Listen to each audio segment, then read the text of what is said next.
In the heart of America, where the Kansas sky stretches wide and blue, and the wheat waves like a golden ocean, there was a small town called Willow Creek. And in that town on a warm July morning in 1985, a girl named Emily Rose came into the world. Her mother Clara, a third-grade teacher, held her close and whispered, "You are going to do great things, little one." Her father Tom, a farmer with hands rough from years of soil, looked at his daughter and saw the future he wanted to protect. Emily grew up in a little white house with green shutters on the edge of town, the kind of place where the screen door creaked and the porch swing swayed in the evening breeze. She learned to walk in the soft grass of the backyard, chasing butterflies and giggling when they landed on her nose. Her first word was flower, because the wild sunflowers grew taller than she did along the fence line. By the time she was 5, she was climbing the old oak tree in the front yard, pretending it was a castle tower. Her father would stand below calling, "Careful, Emily, don't fall." But she never did. She had balance and dreams bigger than the planes themselves. Kindergarten came, and Emily clutched her mother's hand on the first day.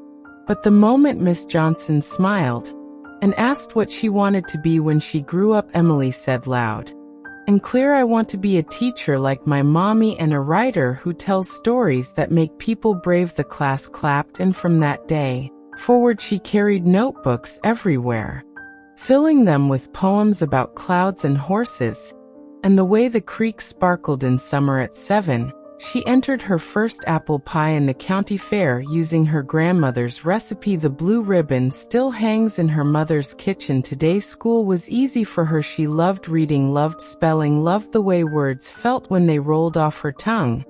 She made friends fast. Sarah became her best friend from the first recess. They spent hours skipping stones at the creek, planning adventures they would have when they were grown. Summers meant helping her dad in the fields, riding on the tractor, learning how corn grew from tiny seeds to tall green stalks that whispered in the wind. Her father taught her hard work and patience. Her mother taught her kindness and courage. There were hard years too, when drought came and the crops failed. Her father paced the kitchen at night, worried about bills. Her mother held his hand and said, "We always make it through. We have each other." Emily listened from the stairs and promised herself she would never let money worries steal joy from her family. High school brought new dreams. She was editor of the school paper, wrote stories that made teachers cry, won state writing awards, and was voted most likely to change the world. She dated a boy named Tom for a while, sweet awkward Tom, who kissed her under the bleachers after football games. But they both knew college would pull them apart, and they let go gently. No tears, just promises to stay friends. 18 came fast, and with it a scholarship to the University of Kansas in Lawrence. Her parents drove her to campus, tears in their eyes, hugs that lasted forever. "Don't forget to call," her mother said every Sunday. Emily promised college was freedom. Late nights in the dorm, laughing with roommates, poetry readings at coffee shops, volunteering to teach kids to read on weekends. She felt her world expanding like the sky itself. And then in her sophomore year, on a rainy October afternoon, she met Jack. She spilled coffee on his table at the Bourgeois Pig coffee shop, and he looked up with green eyes and a smile that stopped her heart. "No harm done," he said, helping her clean up. They talked for 3 hours that day about books and dreams, and where they wanted life to take them. Jack was business major, tall, confident, full of plans to conquer the world. He made her laugh, made her feel seen. Within weeks they were inseparable. Picnics by the lake, drives through the Flint Hills, kisses under autumn leaves that tasted like cinnamon, and promise by junior year. They were talking marriage by senior year. He proposed in the same coffee shop on one knee, with a ring that sparkled like her dreams. Emily said yes with tears and stars in her eyes. The wedding was everything she imagined. White lilies in the old stone church in Willow Creek, her grandmother's lace veil, her father's proud smile as he walked her down the aisle. Vows spoken clear and strong. "I promise to love you through every season," Jack said. and Emily believed him with every beat of her heart. They moved to a suburb outside Kansas City. Jack climbed fast at his marketing firm. Emily taught third grade at Lincoln Elementary and came home glowing with stories about her students. Their little house had a white picket fence and a garden where she planted tomatoes and basil. The first year was magic, flowers on the table just because, surprise love notes in her lunch bag, slow dancing in the kitchen to old country songs. But slowly the light began to dim. It started small, a comment about her dress being too tight, a sigh when she spent $20 on new books for her classroom, a joke that wasn't funny about how she wasn't great with money. Emily laughed it off at first, tried harder, cooked his favorite meals, wore the clothes he liked, saved every penny. But the comments grew sharper. Why can't you keep the house cleaner? You're home before I am. You look tired all the time. Maybe try harder with makeup. You're lucky I put up with how emotional you get. She started apologizing for things that weren't her fault, started changing herself to keep peace, started believing maybe he was right, maybe she wasn't enough. Anxiety moved in like an unwanted guest, her stomach in knots every morning, wondering if today would be a good day, or a day she would cry in the school bathroom between classes. Depression followed, heavy and gray. She stopped writing, stopped gardening, stopped calling Sarah. Her friends noticed, but Jack always had reasons she couldn't go out. Work is stressful right now. She's tired. She needs rest with me. He isolated her gently but completely until her world was only him and the walls of their house that no longer felt like home. The gaslighting grew worse. You never told me that you're imagining things again. I never said you were stupid. You're too sensitive. Emily, you're crazy.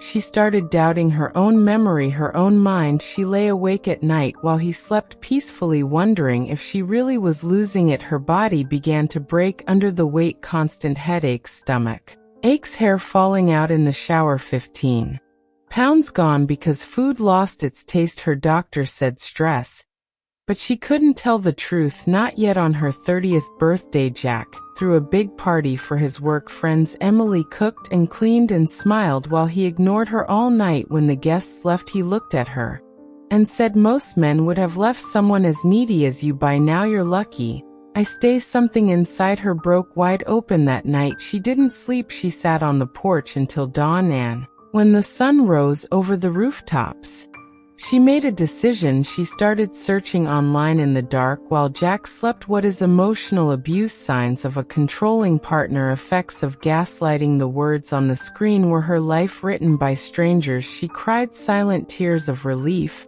and terror. She was not crazy. This had a name. The next week, she found Dr. Harris, a therapist 40 minutes away. She started going in secret during her lunch break, telling Jack she had errands. At first she could barely speak, but Dr. Harris was kind and patient, and slowly the words came flooding out. Every cruel comment, every time he made her feel small, every time he twisted reality, until she couldn't trust herself. Dr. Harris taught her the truth. Emotional abuse is real, and it leaves scars deeper than bruises. It rewires the brain, floods the body with stress. Hormones, causes depression, anxiety, PTSD. It explained everything: the exhaustion, the fear, the feeling that she would never be enough. They worked week after week on rebuilding what was stolen. Affirmations in the mirror: I am worthy, I am strong, I deserve respect. Journaling every incident to see the pattern. Mindfulness to calm the panic attacks. When Jack's voice echoed in her head, she learned about the cycle of abuse: tension building, explosion, honeymoon, repeat. She saw it clear as day and knew she had to break free. She saved money in a secret account, reconnected with Sarah over coffee, told her mother everything. Both women cried and said the same thing: you are brave, you are enough. Leave him. One night after Jack screamed that she was nothing without him, Emily waited until he fell asleep, packed one bag with clothes, her journals, her grandmother's ring, and the blue ribbon from the county fair. She left a note: I am not nothing, I am leaving. She drove through the night to Willow Creek, to the little white house with green shutters. Her parents opened the door at 3 in the morning and held her while she sobbed. The divorce was ugly. Jack begged, then raged, then threatened, then charmed the judge. But Emily stood firm with her lawyer, with texts and recordings and years of journal entries as proof. She walked away with half the savings, her freedom, and her name back. Recovery was slow. Some days she could barely get out of bed. Flashbacks came without warning. A song on the radio, a phrase someone said, would send her spiraling. But therapy continued, and so did the support group. Every Wednesday night, women who understood, who had lived it, who reminded her she was not alone. She moved to Denver when the divorce was final, rented a tiny apartment with mountain views, and started teaching again, this time at a school that valued social-emotional learning. She began writing again, first in a new journal, then articles, then a blog post that went viral, breaking the silence, the hidden wounds of emotional abuse. Thousands of women wrote to her, "You told my story. Thank you for giving me courage." She spoke at her first conference, shaking behind the podium. But when she finished, the room stood and applauded. She met Alex at a bookstore event. He was kind and quiet, a history teacher with gentle eyes and a slow smile. They dated carefully, no pressure, no control, just respect and laughter, and shared dreams of mountains and books and making the world softer for kids. They married on a Colorado hillside at sunset with wildflowers and only the people who loved them best. They adopted 2 siblings, a brother and sister who needed a home, who filled their house with noise and joy and sticky fingerprints. Emily kept writing books for children about feelings, books for adults about healing. She spoke across the country, from New York to California, sharing statistics. 1 in 4 women will experience severe emotional abuse in their lifetime. It causes higher rates of depression, anxiety, PTSD, suicide. But healing is possible. Resilience is real. Support saves lives. Now at 50, Emily Rose sits on her porch in Denver, watching the Rocky Mountains turn pink with evening light. Her grandchildren chase fireflies in the yard, just like she once did. Her husband Alex brings her tea and kisses her forehead. Her mother and father, now gray and slow, visit often and tell the kids stories about the brave girl who climbed the oak tree and never fell. Sarah is Auntie Sarah, who spoils them rotten, and Dr. Harris still gets Christmas cards every year. Emily still has hard days. Sometimes a trigger comes, a dream, a memory, and the old fear rises. But she breathes and journals and calls a friend and remembers who she is. She is the girl from Willow Creek who dreamed under Kansas stars, who survived the darkness, who learned that love is not control, love is not criticism, love is not fear. She is the woman who rose, who healed, who helped thousands do the same. She is proof that emotional abuse can wound deeply, but the human spirit can heal completely. From childhood oak trees to grandmother porch swings, Emily Rose's life is a long, true story of bravery, of breaking chains, of building wings. And if you are reading this and you see yourself in her story, know this: you are not alone, you are not crazy, you are worthy, you are strong. And there is light waiting on the other side. Reach for it, brave woman. The world needs your story too.